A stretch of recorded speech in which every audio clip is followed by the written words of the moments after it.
Assalamualaikum warahmatullahi wabarakatuh. Selamat datang di praktikum produk olahan daging khas Indonesia di mata kuliah pengolahan inovasi teknologi pengolahan daging Akademi Komunitas Negeri Putra Sang Fajar Blitar, Prodi Pengolahan Hasil Ternak Unggas. Pada kesempatan kali ini saya akan menyampaikan materi praktikum berkaitan dengan produk olahan daging khas Indonesia. Jadi pada praktikum kali ini kita akan membuat 3 produk, lebih tepatnya sebenarnya 2, yaitu dendeng dan abon ayam. Nah, akan tetapi dari produk dendengnya akan kita modifikasi menjadi dua jenis. Yang pertama adalah dendeng giling dan dendeng iris, seperti itu. Jadi seperti yang tertera pada slide ya, ada 3 produk. Yang pertama yang paling kanan atau yang paling kiri dari saya, kiri adalah dendeng iris, kemudian yang bagian tengah adalah dendeng giling dan juga abon ayam, seperti itu. Jadi tujuan dari pembelajaran kali ini, mahasiswa akan memahami produk olahan daging khas Indonesia, yaitu khususnya tadi yang sudah disampaikan adalah dendeng dan abon. Kemudian mahasiswa dengan praktikum ini akan mampu membuat inovasi produk olahan daging khas Indonesia. Jadi nanti setelah tahu dasar dari proses pembuatan dendeng dan juga abon ini, harapannya mahasiswa juga punya kreativitas untuk membuat inovasi dari produk olahan daging yang sudah ada, sehingga beda dengan yang lain, akan lebih menarik bagi konsumen, seperti itu. Sebelumnya pada kesempatan yang pertama ini saya akan menyampaikan sedikit tentang dendeng. Ini pengantarnya adalah bahwa dendeng adalah makanan berbentuk lempengan yang terbuat dari irisan atau daging giling yang segar yang diberi bumbu kemudian dikeringkan. Seperti pada perkuliahan yang sebelumnya, bahwa dendeng ini merupakan salah satu jenis dari produk olahan daging, yaitu intermediate moisture meat. Jadi atau produk olahan daging setengah basah, dimana tanpa pengawetan dingin, misalnya dengan disimpan di suhu ruang saja, dia bisa awet seperti itu.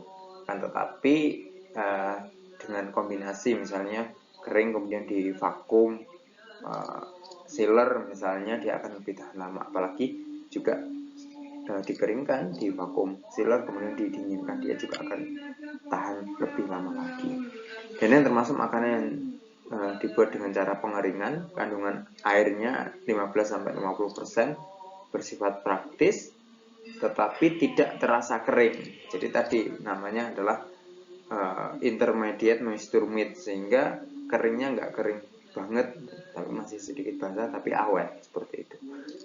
Nah, sebelum dimasak, dendeng perlu direndam air baru dimasak, bisa digoreng, dibuat aneka masakan yang lain, dimasak lagi kemudian baru dikonsumsi.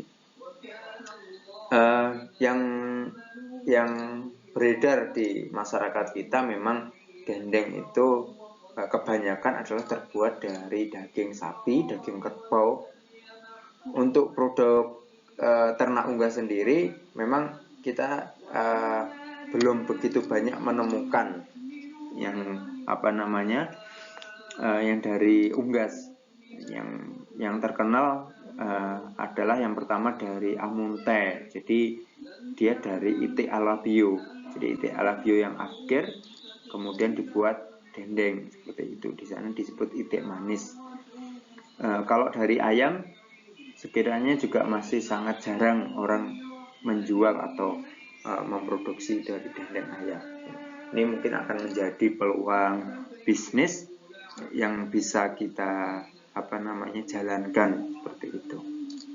Jadi kalau misalnya kita ketahui potensinya ayam afkir itu, atau kalau orang menyebut ayam merah, ayam afkir dari petelur itu kan dagingnya agak alot ya. Jadi pas kalau misalnya dibuat dendeng, jadi nanti di fillet, hilangkan semua tulangnya, diambil tulang atau deboning, kemudian dikasih bumbu, direndam, kemudian dikeringkan.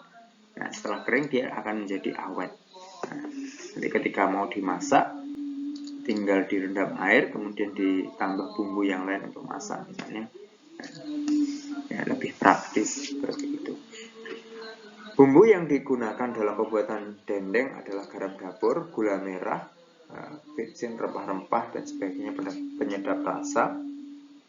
Di mana garam itu merupakan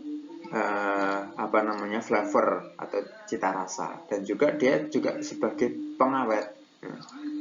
Itu udah pernah kita bahas di materi sebelumnya tentang curing gitu. Kemudian dia juga bisa menghambat pertumbuhan dari mikroorganisme. Kemudian untuk gula merah yang kita gunakan adalah yang pertama untuk melembutkan produk, kemudian menurunkan kadar aktivitas air atau water activity. Kemudian juga selain juga menambah rasa aroma yang khas dari gula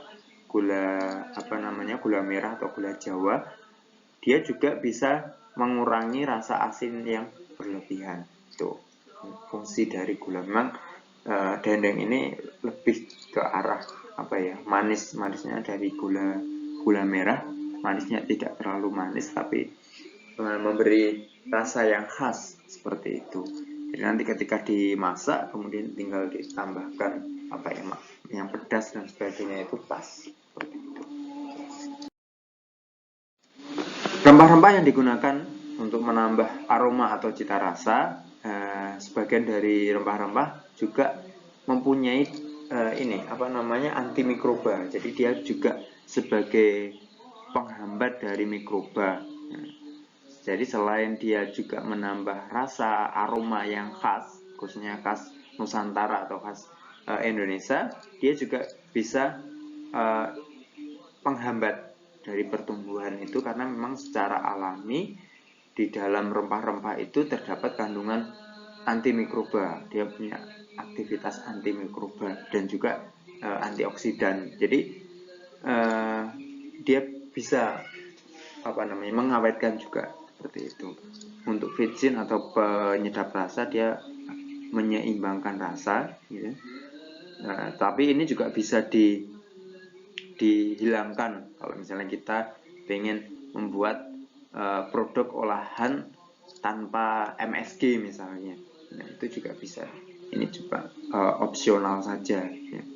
Pembuatan dendeng yang bisa dilakukan biasa dilakukan terdiri dari beberapa tahap. Yang pertama adalah persiapan bahan. Ini nanti untuk materi dendeng ini akan ada dua jenis. Yang satu adalah dendeng dengan dagingnya yang diiris, yaitu cuma di fillet gitu aja.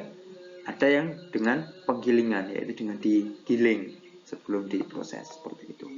Jadi nanti ada persiapan bahan, penggilingan atau pengirisan, pemberian bumbu, kemudian pencetakan untuk yang dendeng giling, dan juga terakhir adalah pengeringan. Jadi mulai dari tahap persiapan, misalnya daging dipilih, kemudian dibersihkan dari lemak bisa, atau sertakan. Kalau misalnya diunggas kayaknya lemak, kemudian kulit itu bisa disertakan, kemudian tinggal dibuang aja tulangnya. Jadi nanti ketika mengkonsumsi dia akan lebih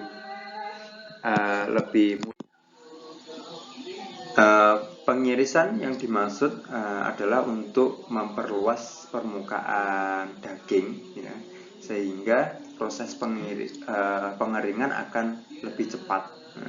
Sedangkan untuk penggilingan ini biasanya untuk mempermudah pencampuran dari bumbu sehingga dia akan lebih homogen. Kemudian daging yang akan dirubah menjadi dendeng itu mudah untuk dicetak atau dibentuk. Biasanya ya nanti bentuknya lempengan-lempengan tipis seperti itu. Kemudian untuk pengeringan dendeng bisa dilakukan dengan secara alami, penjemuran di sinar matahari, di bawah terik matahari, ataupun bisa menggunakan oven. Yang penting adalah kadar air di dalam atau di dalam dendengnya nanti itu bisa kering dan tercapai seperti itu.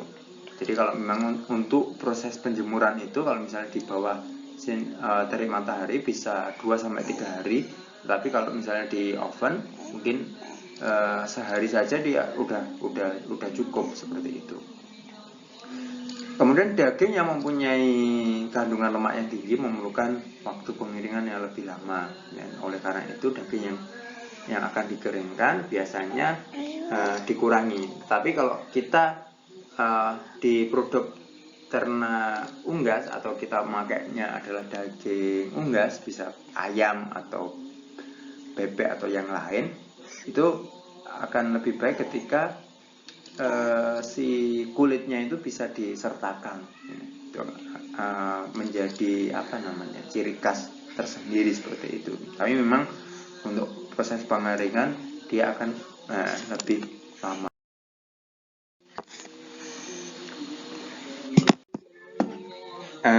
Yang pertama kita akan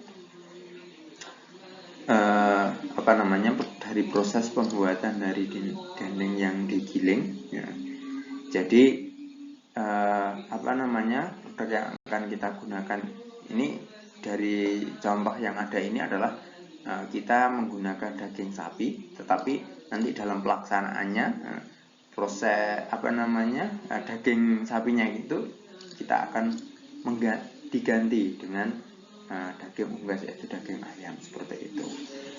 Jadi itu secara umum tadi bahwa nanti kita menyiapkan mulai dari persiapan alat dan bahannya. Setelah dipersiapkan, dagingnya nanti di filet. Kalau misalnya di ayam itu nanti kita filet, kemudian kita giling. Setelah kita giling, kita tambahkan bumbu. Bumbunya kita haluskan terlebih dahulu, kemudian kita campurkan sampai homogen, baru nanti kita cetak. Bisa cetak di loyang, kemudian nanti kita lapisi dengan aluminium foil, kemudian dicetak di loyang seperti itu, baru kita oven. Jadi nanti ketika udah kering nanti dia akan terbentuk seperti lempengan-lempengan seperti itu. Untuk ketebalan tergantung sesuai apa yang kita inginkan. Ini pada proses pertama, yaitu tadi kita siapkan terlebih dahulu karena kita makainya adalah dendeng yang digiling, yaitu memang kita usahakan untuk mengambil bagian dagingnya saja. Jadi kalau misalnya di produk ayam, misalnya kita membuat dendeng ayam, adalah yang kita pakai adalah daging bagian dada atau bagian paha, yang memang kita filet. Jadi kita pisahkan antara kulit kemudian daging dan tulangnya. Jadi kita ambil bagian dagingnya saja. Yang paling gampang adalah dari bagian dada seperti itu kalau di ayam. Jadi kita filet bagian dadanya. Ini seperti yang ada di video itu. Jadi memang kalau dari bagian dada itu memang cukup mudah kalau misalnya dari ayam, karena ketebalan dagingnya gitu kan. Kemudian dari proses filetingnya saya rasa cukup mudah, cukup dengan menggunakan pisau tajam aja udah bisa seperti itu. Nah, ini menjadi alternatif misalnya atau menjadi pilihan, kita gunakan ayam petelur akhir. Kalau yang ada di video ini adalah dia pakai broiler seperti itu. Untuk yang ayam akhir itu juga bisa kita gunakan, karena memang biasanya harganya relatif lebih murah seperti itu. Dan juga nanti dari dagingnya juga dia lebih alot seperti itu. Kemudian untuk bumbu-bumbunya di sini ada garam, kemudian gula merah, bawang putih, ketumbar, lada ya. Itu semua nanti kita haluskan, kita blender. Kemudian ini untuk dagingnya tadi yang setelah di fillet kita potong-potong kecil, kemudian kita haluskan. Nah ini dengan blender pun juga bisa. Jadi dengan blender untuk proses menghaluskan daging itu bisa, karena relatif lebih empuk atau lunak untuk daging ayam itu. Nah, kita blender, baru nanti bumbu-bumbu yang tadi kita haluskan dan kita campurkan sampai rata seperti itu. Nah ini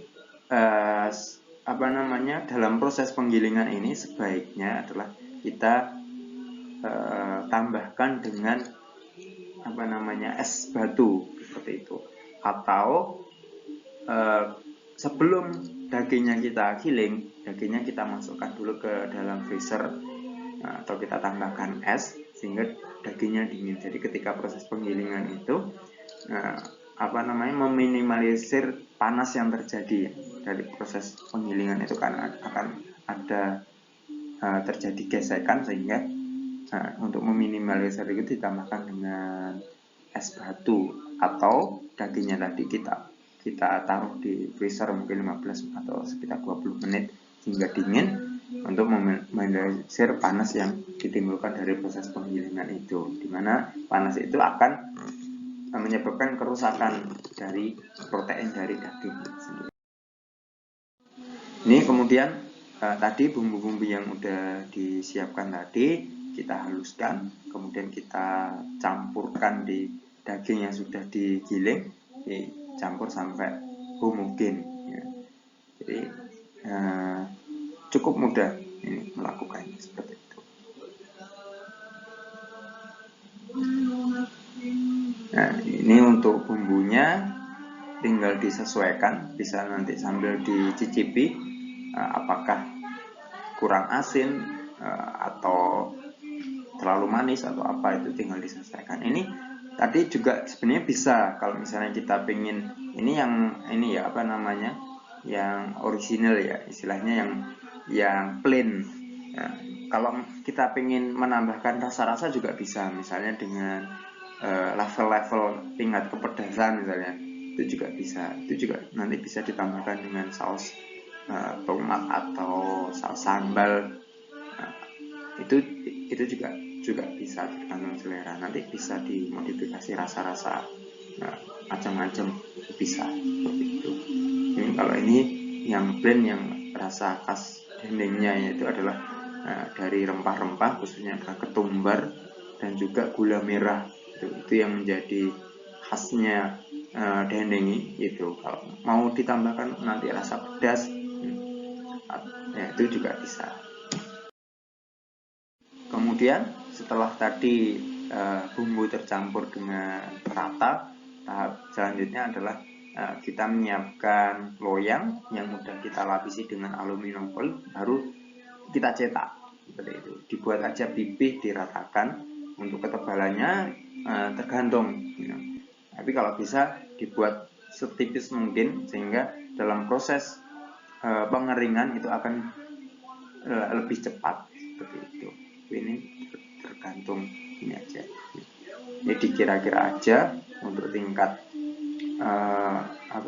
ketebalan dari ini adonannya ini. Setelah itu nanti setelah udah siap, kemudian nanti kita di atasnya bisa kita taburi lagi dengan ketumbar ya, atau rempah-rempah yang lain, misalnya tambah lada atau ini, itu juga bisa. Tetapi kalau misalnya ingin yang ekstra pedas, sebenarnya tinggal ditambahkan dengan bubuk cabai dan sebagainya, itu juga bisa. Kemudian setelah itu nanti kita oven dengan api yang kecil.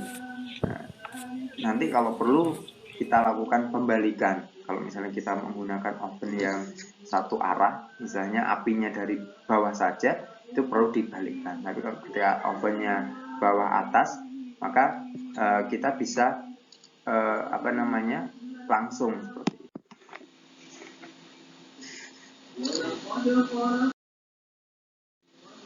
Ini proses pemberian rempah-rempah lagi, ini sebagai tambahan cita rasa. Nah, itu juga tadi bisa ditambahkan dengan garam. Ini setelah kita oven, kita keluarkan. Ini sebenarnya bisa lebih kering lagi. Ini kemarin saya membuatnya itu terlalu tebal sehingga kurang terlalu kering gitu ketika di oven. Tapi itu udah matang, udah cukup. Nah, itu juga tergantung nanti kita membuatnya itu tergantung.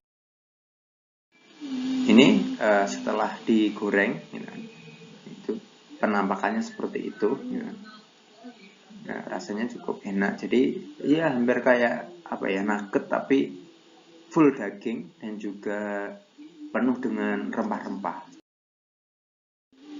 Terima kasih.